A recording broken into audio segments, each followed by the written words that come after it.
Hi, this is Sherry. I'm coming at you from Canyon Lake, and the wind just blew up. Look. Oh, we're having a windstorm. Oh, what perfect timing is this? Okay, so the winds of change are definitely upon us. Right? Oh, man. I've been feeling it, you know, it's strange. I know it's still summertime, but check out the whirlwind. There's going to be a whirlwind of activity.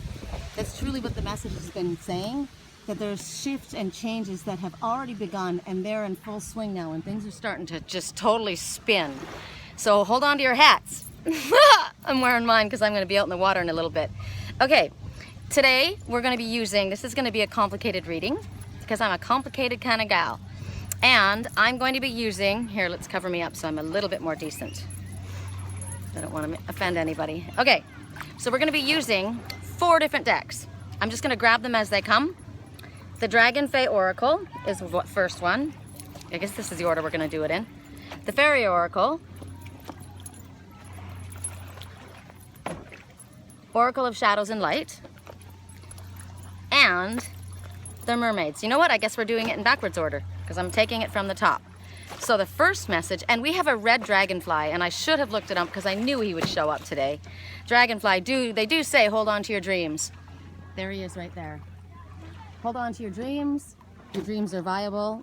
They are sound. They're telling you to pay a special attention to your dreams right now because you're getting very, very clear messages of things that are happening. You're getting messages explaining things that have happened so that you understand the way things have gone down and why. So anything that you can remember is very, very important. Any details at all, even if it's just a few words, write them down when you get up in the morning. Keep a pen and paper next to your bed. I use my cell phone. I record it on my cell phone, but I wake up probably 3 times a night and write down my dreams as they come in, even if it's just a sentence. So they're telling you to do that. Red is passion. Red is also the color of your sacral chakra, which is the seat of your creativity and your sexual energy. And there's a whirlwind of activity going on, creatively and sexually. The energy is whipped up right now. So be open to messages coming from spirit, nudges, that ones may give you suggestions, ideas that pop into your mind, creative ideas, go with them. What else is coming to me? All of this stuff. It's going to be, they want you to follow your passion, that's the color. Follow your passion. I brought this up, I think, in one of my little videos that I posted recently. Sometimes your passion doesn't bring you a whole lot of money. Sometimes your path isn't about being rich. It's about being rich in other ways other than monetary. It doesn't mean that you're going to be poor, but sometimes you may walk away from something that's very, very lucrative in order to follow your spiritual path, which is your soul's path and journey, which is what you're supposed to be going on. So follow your passion. And it's interesting, I should have taken a picture. On the way here, I passed one of the boats, and the license on the boat said 666. And the number 666 says, don't be so concerned with your material concerns and passions, and interests, not passions, but they are passions, I suppose, wouldn't they be? Because there's so many of us that are working to try and get ahead. So they're saying don't be so concerned or focused on material things. Focus instead on your spiritual journey, on your path, and all of these other things will be brought to you. So as we're telling you to follow your passion, and at first it may feel as though you are walking away from something that is quite a big moneymaker, in the end, what you're going to be gleaning and receiving from this is way, way more than gold can imagine being given to you. It's going to be, you're going to be having blessings in so many more ways than just material. It's going to be fulfilling what your soul wants. So there's nothing that takes the place of that good feeling, knowing that you're doing what you're supposed to do, knowing that you are following your path and you are where you belong, and you're no longer following along just because you're one of the Joneses. I'm not one of the Joneses. I don't really care about what other people think. So all of that just came from Dragonfly. So we're gonna move on. As I said, I'm going to read you like a storybook, okay? This is how we're going to do this a little bit, and then we're going to speak. And these are very different cards than we're used to. So the first one is the Selkie and her skin, reclaiming your authenticity. Now this one I know is definitely speaking to me because what it's speaking about, ooh, look at the numbers, 2 and 5. 2, everything is happening exactly as it is supposed to, with divine blessings for everyone involved. Let go and have faith. 5 is big changes are rumbling through your entire existence. So you're supposed to keep your thoughts focused on positive thoughts and affirmations in order to keep things manifesting in the highest possible light. So we saw the big changes that they spoke about whipped up right as we began this reading. But now the Selkie, what's interesting about her, and I relate to this, as you guys may have looked on my personal page, My girlfriend took a picture of me yesterday standing in my bathing suit, which almost killed me to post. But I've been working on embracing who I really am and all of my flaws and insecurities, because I'm very, very insecure about the way I look. You know, we're aging, and as you age, you don't have the, you know, the body that you used to have. Your skin doesn't look the way it did. And it's very, I've been very shy, and I've been hiding myself, and it's ridiculous because I have to, I'm hiding and I'm not getting out and having fun. I should have been on this lake with those people out here like this doing this 2 months ago, but I'm very shy about it. So what they're talking about is, here I'm gonna let you guys look around, why look at me?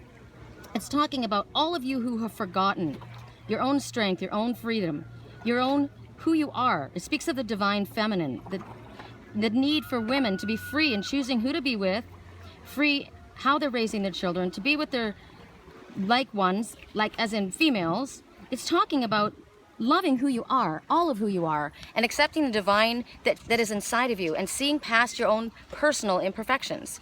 So this is a big one for me. And my roommate Shannon, she's a good one for me. She's very, she's constantly saying, Sherry, you know, in the last 5 minutes, you have said probably 15 negative things about yourself. You need to stop that. You need to look in the mirror and tell yourself you love yourself. And she says, you're very, very, she goes, you're probably one of the most spiritual people that I know. She gave me a whole list of things that she liked about me, but as I listened to her, I wasn't allowed to speak. She said, you need to be quiet for a minute and let me speak. So as she spoke, I listened, and I thought, that's why the crow keeps coming to me.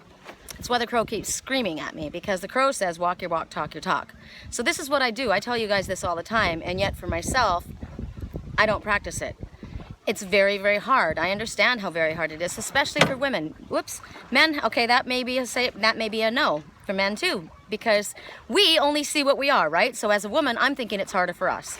But I guess it is for men too in different ways. But we have to stop looking at the physical, and maybe it isn't just physical. Maybe it's other things that you're feeling less than or not qualified as someone else, and you're comparing yourself. Stop comparing yourselves. I constantly say I don't compete with anyone but myself. The problem is I really compete with myself.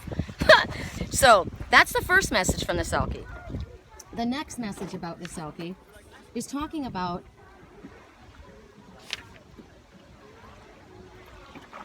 it's a time to be free. It's a time to be who you are. It's a time, they say dance free, be wild, I just feel like it's breaking free of restraints. So what I spoke about at first was about breaking free of restraints that were in my own mind. But this is also talking about breaking free of dogma, political corrections. It's about relationships. It's about choosing your environment. It's about not trusting people who come to you and wanting to take care of you. This is about self-reliance. This is about standing on your own 2 feet. Another reason why I'm surprised we haven't seen a heron today, that's about standing on your own 2 feet. This is a time that women should forget about men and worrying about a relationship. This is about feeling good about yourself. This is what Shannon was saying to me. She says, you know, when that person comes here for you, you're not going to be ready. If you are not feeling free, she says, you should be able to walk around naked in the room and feel completely comfortable with yourself and know that you're accepted 100%, but not because that person's accepting you, but because you are accepting you. So it's a time for working on loving ourselves, women and men, if you're doing this as well. It's not a time for worrying about what other people think of you. It's a time about learning to love yourself and being free with yourself. And as you do this, and she was saying, and I know this because I talk this all the time, right? Walk your walk, talk your talk, Sherry.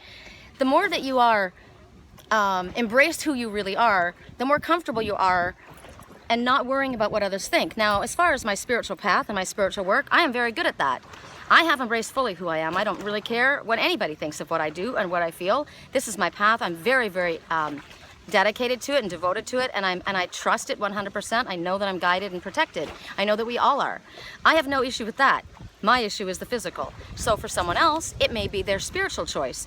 Maybe they have been awakened into their, they've had their awakening. Ooh, here comes the wind. So winds of change have come into their life, and yet they've possibly been living their life a different way. Maybe they're from a family, a religious family, who has things in their mind, and they've been taught to believe certain things. And even though they may not be following that family's religious path, maybe stepping out and saying, this is what I am. I'm a spiritual person, and this is how I believe, and this is what I'm going to embrace this. Maybe that's been a challenge for them, stepping forward and saying, you know, this is who I am. So it's talking about embracing who you are. embracing your spiritual beliefs, embracing your physical who you are, your ideas. Maybe you've got a plan and you want to quit your job, like I said, and you're going to try something completely different, and people think you're off your rocker. You're going to go and you're going to do what you need to do. You're going to embrace yourself and learn to do this. And the more that you're able to do this, the more comfortable you're going to be. So that's the first message. Kind of went off in a different way than I thought it was going to go. That's funny. All right, I want one of those lily pads. See those mats that float on the water? I think that would be super cool. Okay, this one's interesting. This is a kind of a strange one. Two little witches, magical space clearing time. The number is 3 and 0. So 3, you are surrounded and protected and guided and loved by benevolent ascended masters. 0 sounds like the beginning, right? A new beginning. So 3 little witches. They have a little rhyme that they want to say to you. 2 little witches, I'm sorry. They look like twins, don't they? Big message to me. Twins, they are twins.